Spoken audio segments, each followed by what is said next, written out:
You should check out the PigCake Magic Academy, where for the price of a White Claw a month, you get access to 1,200 different videos going over card stuff, coin stuff. You get mentalism stuff if you pay 2 White Claws a month, and you get access to a bunch of tutorials that I don't post anywhere else. So you should definitely check that out. Look at the list that's running as I'm talking. While you're contemplating, you should just click on the link in the description section below. You ever wonder where it all went wrong? Sir, have you ever heard of the 3-card Monty? It's a very simple trick where we have a card that's different and, 2 cards that are pretty much the exact same thing, 2 black kings. And your job is to follow the card that's different, or otherwise the money card.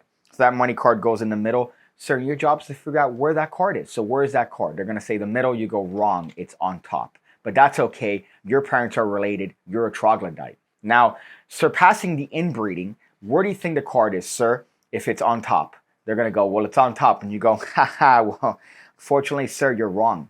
It's in the middle. I'll tell you what, we'll make it easier for you by getting rid of one of the distractor cards. I'm going to get rid of one of the distractor cards, just leaving us with, in this case, just one distractor card and the money card. Where's the money card, sir? And they're going to go, well, it's on top. And you go, why do you trust me? See, here are the cards that are meant to distract you. And over here is the money card. So what are you doing? What are you doing, sir? I'll tell you what, I'll give you one more chance just because I feel generous today. This card goes on top. Where is the money card? And they go, it's on top.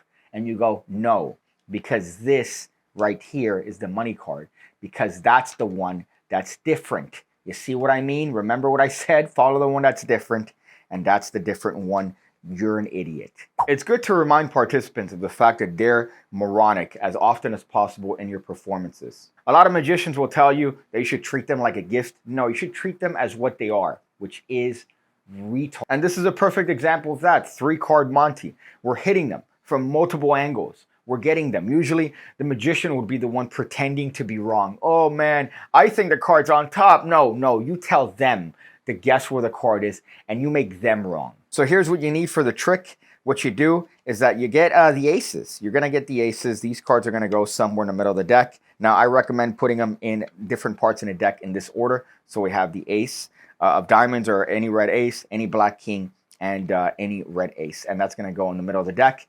And here, you're going to start taking these cards out as you explain the premise. So the premise is that we have 1 card that's special, 1 card that's different, and 2 cards that are the same. And as you say this, you're going to up jog the king.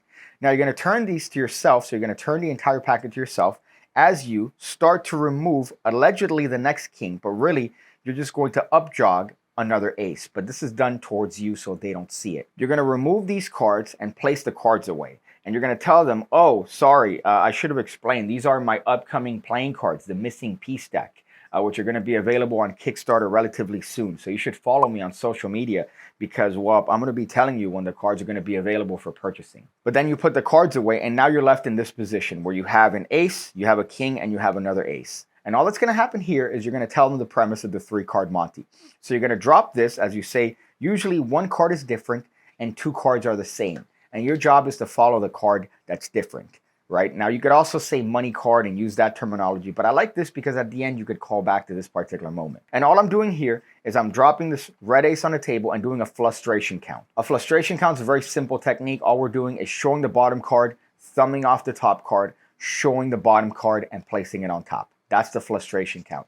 It hides that ace, and it just casually shows the kings. But we have a king and an ace. So at this point, you're going to separate the cards like this. I'm taking the king in my left hand, and I'm taking the ace in my right hand as I take the money card, and I'm going to place it in the middle of the pile. So as I do this, I'm just getting a break underneath that card. So right now I have a pinky break right there below the ace, which is second from the top of the deck, because in a moment I'm going to ask them where the card is, and then I'm going to do a double lift. So it's going to be the first moment where it's like, whoa, I shouldn't trust this guy. So I'm lifting these 2 cards as one while showing that the money card is actually on top. They saw me put it in the middle. Really, it's on top of the deck. Now I'm going to turn this double over as I ask them the same question. Sir, where is the money card? They're going to say, well, I just saw it on top. And you go, well, it's actually in the middle. The money card's actually in the middle, so maybe you should pay more attention. I'll tell you what, I'll make it easier for you. And all I'm doing there is just showing that middle card and turning it back face down. Now here you're going to do a double lift of the second card and the bottom card. This sounds very complicated, but all you're doing here is thumbing off the top card and then turning over this card. That's it. So you're just thumbing off that top card and showing this one to the participant. You could be fancy about it. You could show the card like this, but ultimately you're just showing that card and placing it on top and saying, we're going to get rid of one of the distractor cards to make it easier for you. Now I'm going to separate the cards again, this time taking that king in my left hand one more time. And you could even flash this to the participant because they're not necessarily going to notice that it's a different ace. They're just going to see red and assume that it's the same ace. And you go, well, now knowing that, where is the money card, sir? And you could just flash like that quickly and they're going to go, well, it's on top. I just saw it. And you go, you shouldn't trust me. At this point, we're going to do another frustration count. And then we're going to show the money card to be on the table, which is a very nice moment in this particular routine because, well, they just saw you place a distractor card on the table. Now, here's the final phase where you tell them, look, I'm going to be very obvious with you, sir. Where's the money card? Where's the card that's different? As a matter of fact, you could even leave it face up for them and go, sir, where's the money card? Where's the card that's different? And they're going to go, it's on top. I see it. And you go, no, see, here's the card that's different. Because remember, I told you, you're supposed to follow the one that's different. And in this case, the king is the one that's different, you troglodyte. So this is a fun multi-phase routine. You do different things. You're setting it up. It's building up.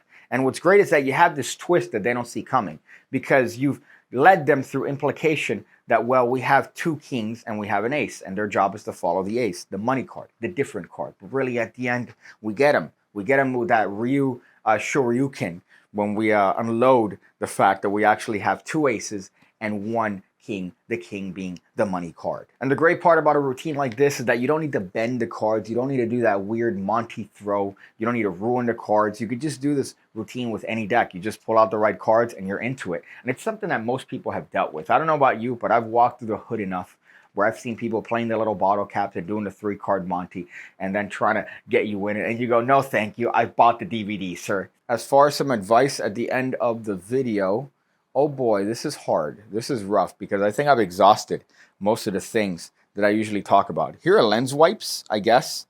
I have some lens wipes here that were given to me annoyingly because my glasses are always dirty just because I never clean them. So these are good. And it's very important that you clean your glasses because if you're going to be handicapped and have a 4 eyes like me, be so easy to insult. Like, hey, 4 eyes. Hey, short fuck. Hey, your mom divorced your dad because your dad didn't want to be around you, right? Insults like that you might hear. The last thing you want is to have dirty glasses like me because that's going to deter the ladies even further. So you want to make sure that you have some lens wipes or some alcohol pads or even soap and water. I've been told from people that worked at Sunglass Hut, they just use soap and water and then just get a microfiber cloth and clean it. Because you want them to look at your eyes. You want them to be able to look at the window of your soul and know what it is that your intentions are. And your intentions are to take them.